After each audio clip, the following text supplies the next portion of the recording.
Hello, it's Stella here with Earth Lovers Oracle. I'm going to be doing a little reading today. It's really a pre-Halloween reading because we're in the sign of Scorpio, but also coming up to Halloween, which is just in a couple of days. It's when the veil thins. It's when by that meaning that the connection between those in spirit and those alive becomes thinner so that we can communicate with the dead or with our loved ones.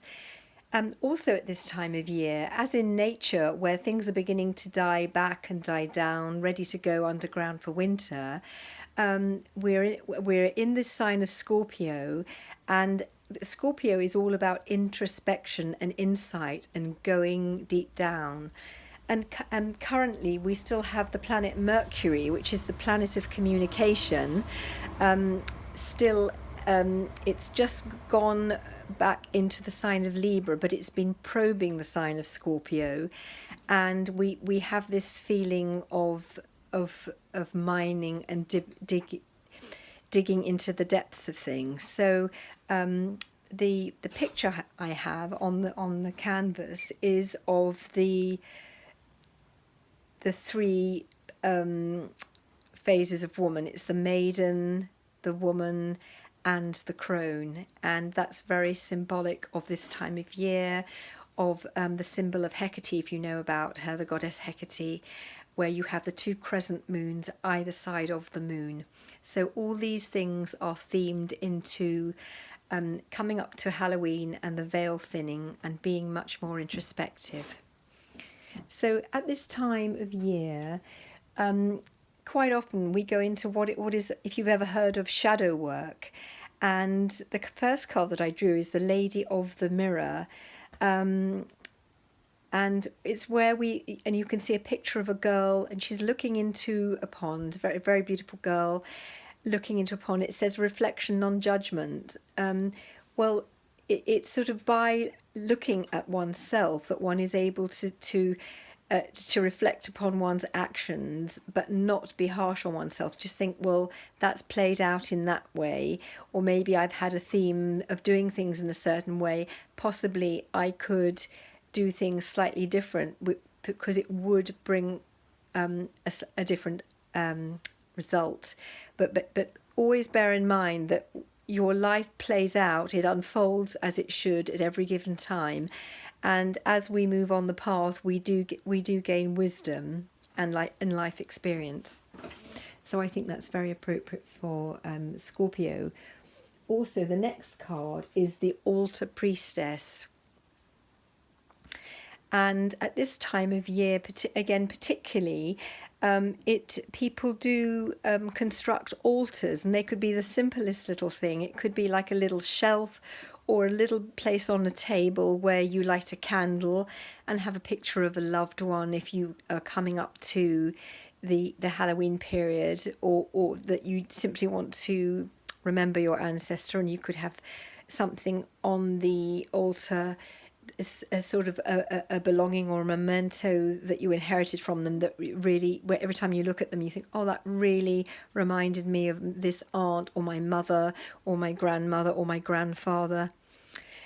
Or it could be of a friend. But also the point of an altar is it's somewhere that you go to regularly, and it builds a positive charge. It's almost like a magical charge, because you're putting your intentions into it every time you're there. And by magic, I mean the natural occurrence of positive energy. So preparation, prayer, and sacred ritual.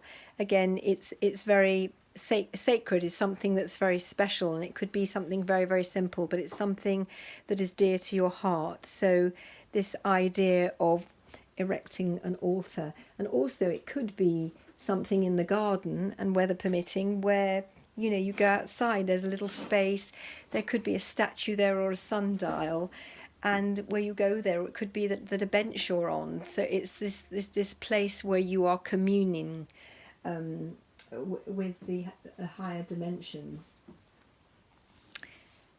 The Swan Queen: transformation, intuition, and patience. The picture here is of a beautiful woman, and you get the idea that she is frozen. It's sort of by a frozen lake or something very, very cold, and we have two beautiful swans in the picture.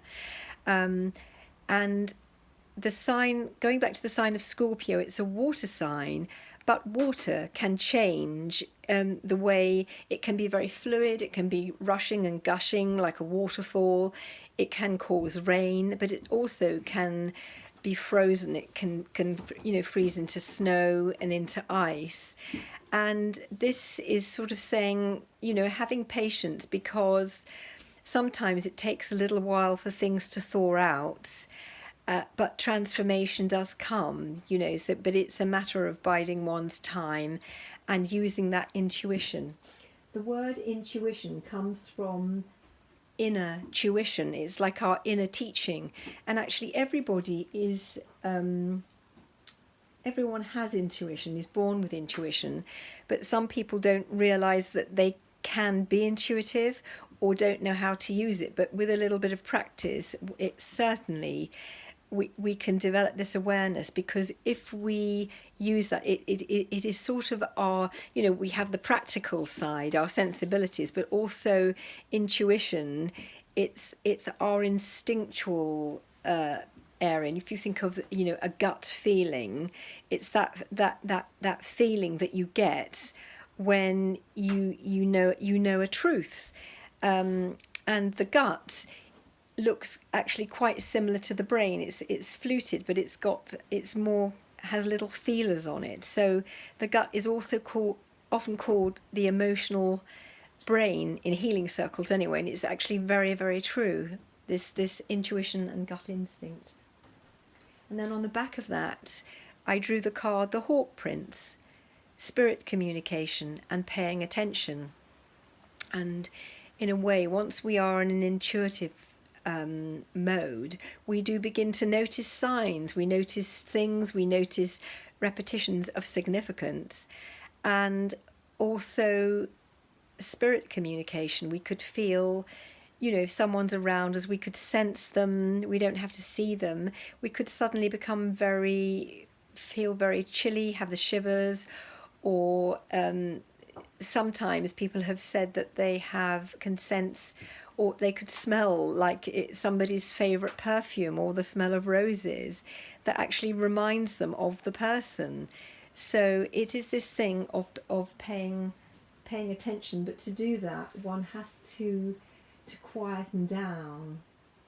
It's this sort of feeling with this scorpionic energy of going underground, being quieter.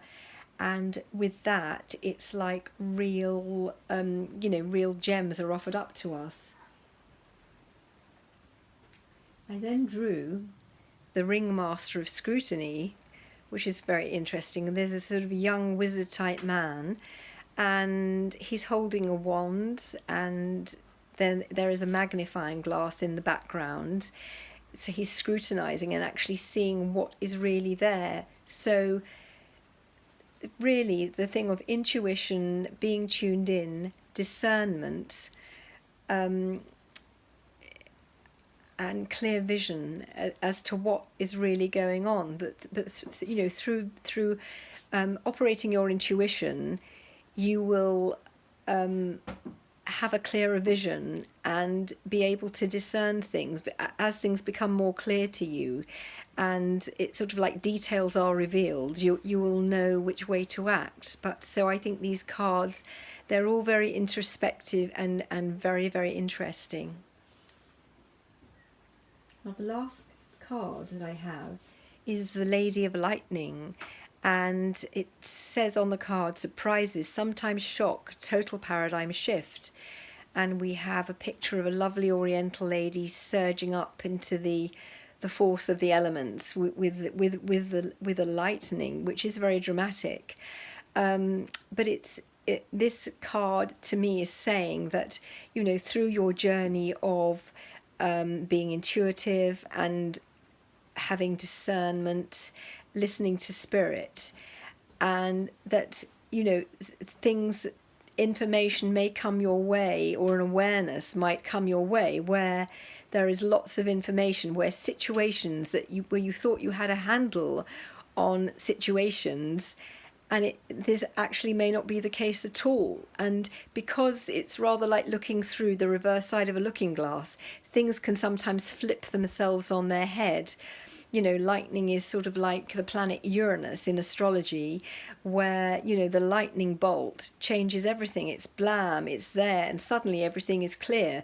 So it's like you're on a roll. By the time, you've gone from paying attention, being reflective on this journey, and then, something may stop you in your tracks and to totally change around everything that you thought was the truth of a situation is not. And that's something that may bear itself out over the next couple of weeks. And I think it, on a collective level, I could see that this would definitely be happening. It might apply to facets of your personal life, but certainly it's like, I think for a lot of us, our perceptions and our, it's like it's almost like an altered reality, but it's this total paradigm will cause us to shift our views. But with that, actually, it is quite liberating. It's quite freeing that things are no longer underground and difficult to get a handle on, that we actually see things very clearly, but it comes to us then very, very quickly. So I hope you've enjoyed this reading, this pre-Halloween reading, and I hope to be doing one actually on the full moon, which actually is when Halloween is this year, which is amazing. That's on the 31st, where there's a full moon in the sign of Taurus. So it's very energetically charged. So I hope you've enjoyed this reading. If you have, please like it. And if you would like to subscribe, that would be wonderful. Thank you so much, and I'll speak to you soon.